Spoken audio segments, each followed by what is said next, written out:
வணக்கம் and welcome to 1008 soil project. இன்னைக்கு இன்னமும் கம்பார் எக்ஸ்பெடிஷனில் இருக்கோம்.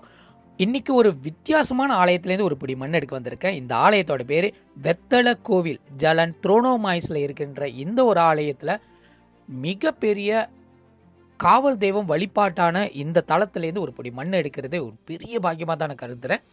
கோவில் நிர்வாகம் எனக்கு அனுமதி கொடுத்துருந்தாங்க. வெத்தலையில் மிந்தி, அதாவது முன்பு காலத்தில் வெத்தலையில் தான் குறி பார்த்து சொல்லுவாங்களாம். அந்த ஒரு காலம் போய் அந்த ஆலயத்தோட பேர் அப்படியே அமைஞ்சிருச்சு. இங்கே இருக்கிற லொக்கேஷன், இங்கே இருக்கிற வியூ பார்க்கும்போது ரொம்ப விசேஷமாக இருந்துச்சு. இந்த வேலை டெம்பிள் மேனேஜ்மெண்ட்டுக்கு நான் நன்றி தெரிவிச்சுக்கிறேன். 577வது ஆலயம் ஸ்ரீ மகாமாரியம்மன் ஆலயம், கம்பார் தோட்டம். இந்த கம்பாரில் இருக்கிற தாய் கோயிலாக இருக்கின்ற இந்த மகாமாரியம்மனுக்கு ஒரு பிடி மண் எடுக்கிறதே எனது பாக்கியமாக தானே கருதுகிறேன். ரொம்ப விசேஷமாக இருந்துச்சு. கோவிலில் எடுத்து நடத்துகிறவங்க ஒரு பெண்மணி. இந்த பெண்மணிக்கிட்டேருந்து ஒரு அனுமதி கேட்டு அதுக்கப்புறம் ஒரு பிடி மண் எடுத்திருந்தேன். அதே நேரத்தில் இந்த ஆலயத்தில் கொஞ்ச நேரம் அமர்றதுக்கு வாய்ப்பு கிடச்சி. காலையிலேருந்து ஓடிக்கிட்டு இருந்தோம். இந்த ஆலயத்தில் மட்டும்தான் கொஞ்ச நேரம் உட்காந்து சாந்தமாக ஆன பிறகு தான் அடுத்த எல்லைக்கு போயிருந்தேன். இங்கே இருக்கிற முன்னீஸ்வரரே வித்தியாசமான ரூபத்தில் வச்சுருக்காங்க. இந்த வேலையில் டெம்பிள் மேனேஜ்மெண்ட்டுக்கு நான் நன்றி தெரிவிச்சுக்கிறேன். இது போன்ற ஆலயங்கள் இன்னும் தோட்டப்புறத்தில் பராமரிச்சுட்டு வராங்க. அதே போன்ற உங்களோட தாய் கோயில் இந்த கோயிலாக இருந்துச்சுன்னா கண்டிப்பாக உங்களோட ஆலயத்தை பராமரிக்கிறதுக்கோ இல்லை கான்ட்ரிபியூஷன் பண்ணுறதுக்கோ கண்டிப்பாக நீங்கள் முன் வரணும். நமது ஆலயம் நமது கடமையாக வச்சுக்குவோம். இந்த வேலையில் டெம்பிள் மேனேஜ்மெண்ட்டுக்கு நன்றியை தெரிவிச்சுக்கிறேன். அடுத்த ஆலயமாக இதே எல்லையை ஒட்டி இருக்கிற 578வது ஆலயம் த்ரோனோமைஸில் இருக்கின்ற ஸ்ரீ மகாமாரியம்மன் ஆலயத்திலேருந்து ஒரு பிடி மண் எடுக்க வந்திருந்தேன்.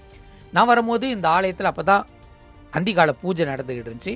ஆலய நிர்வாகத்துக்கிட்ட அனுமதி கேட்டிருந்தேன். அவங்களும் தீர விசாரிச்சிட்ட பிறகு நம்மளுக்கு ஒரு படி மண் எடுக்கிறதுக்கு அனுமதி கொடுத்துருந்தாங்க.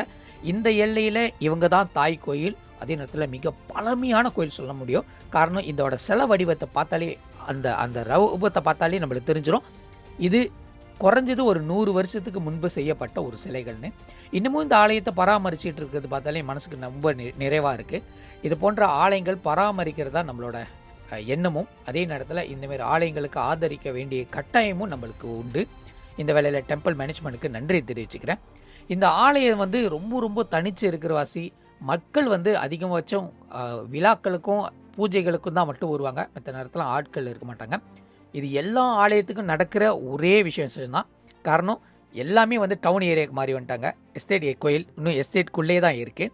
அடுத்து 579வது ஆலயம் ஸ்ரீ ராஜ முன்னீஸ்வரர் ஆலயம் செக் ஜலங் டிகோங் கம்பாரில் இருக்கிற இந்த ஒரு ஆலயத்திலேருந்து ஒரு பிடி மண் எடுக்க வர்ற போது இந்த ஆலய நிர்வாகம் கோயில் அடைச்சிட்டு போகிறாங்க. நம்ம தடுத்து நிறுத்தி நம்மள்டேருந்து ஒரு பிடி மண் எடுத்துக்கிறேன் அப்படின்னு சொல்லும்போது உத்தரவாதம் கொடுத்துருந்தாங்க. இங்கே இருக்க அம்மன் சிலையும் ஐயன் சிலையும் ரொம்ப ரொம்ப விசேஷமாக இருக்குது.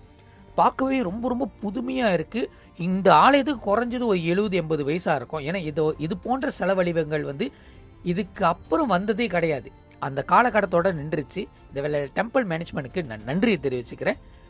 உங்களை அடுத்த எபிசோடில் சந்திக்கிறேன். நான் சந்திரநாத் துருணாச்சாரி. இது உங்களுக்கான நிகழ்ச்சி.